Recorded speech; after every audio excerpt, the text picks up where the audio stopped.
আসসালামু আলাইকুম everyone, welcome back to my channel. আশা করছি সবাই অনেক ভালো আছেন। পাউরুটি এবং দুধ দিয়ে ঝটপট তৈরি করা যায় দারুণ মজার তুলতুলে একটি মালাই রোলের রেসিপি আজ আপনাদের সাথে শেয়ার করছি। ঝটপট তৈরি করা এই মালাই রোলটা যতটা না সুন্দর হয় তার থেকে বেশি অনেক গুণ মজা হয়। তৈরি করছি ব্রেড মালাই রোল। চুলায় একটি প্যান বসিয়ে দিব, তার মধ্যে 1 কাপ পরিমাণের লিকুইড দুধ দিয়ে দিব, তারপর হাফ কাপ পরিমাণে গুঁড়ো দুধ দিয়ে এগুলাকে একসাথে মিশিয়ে নিব। চুলার আঁচটা মিডিয়ামে রাখতে হবে। রেখে 1 চামচ পরিমাণের ঘি দিয়ে দিব। দিয়ে এটাকে অনবরত নাড়তে থাকবো যাতে ঘিটা দুধের সাথে মিশে যায়। তারপর এটাকে মিডিয়াম লোতে রেখে এটাকে অনবরত নেড়ে একটা ডো তৈরি করব, যাতে ডোটা অনেক ঘন হয়ে আসে। সেই পর্যন্ত এটাকে নাড়তে থাকবো অনবরত, তা না হলে নিচে লেগে যেতে পারে।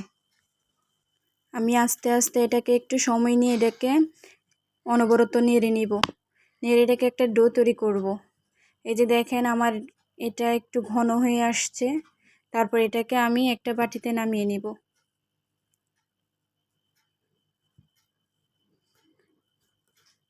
আশা করছি আমার ভিডিওটা আপনাদের অনেক ভালো লাগবে।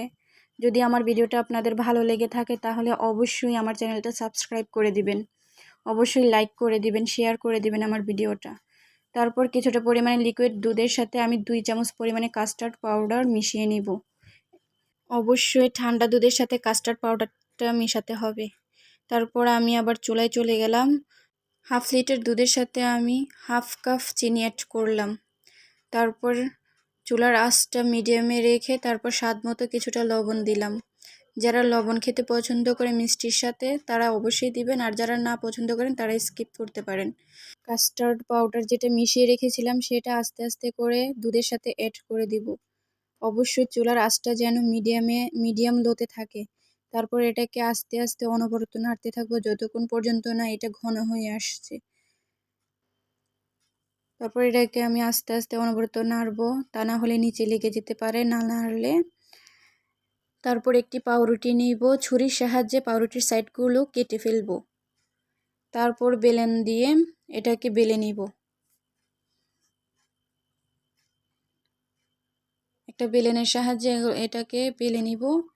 বেলে এটার ভিতরে কিছুটা পুর দিয়ে রোল আকারে শেপ দেব। আমি সাইডে কিছুটা পানি মিশিয়ে এটাকে রোল আকারে শেপ দেব।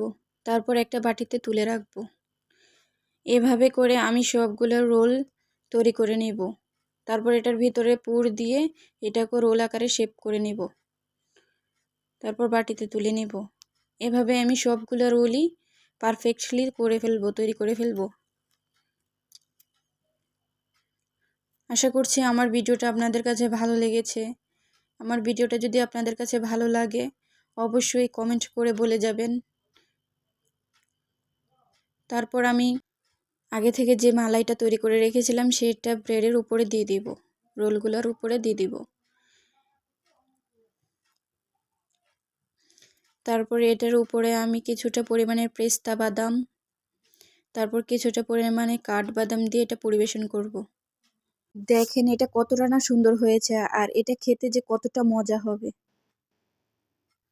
আশা করছি আমার ভিডিওটা অবশ্যই আপনাদের ভালো লেগেছে। আমার ভিডিওটা যদি একটু হলেও আপনাদের ভালো লেগে থাকে তাহলে অবশ্যই আমার চ্যানেলটা সাবস্ক্রাইব করে দিবেন। ধন্যবাদ বন্ধুরা।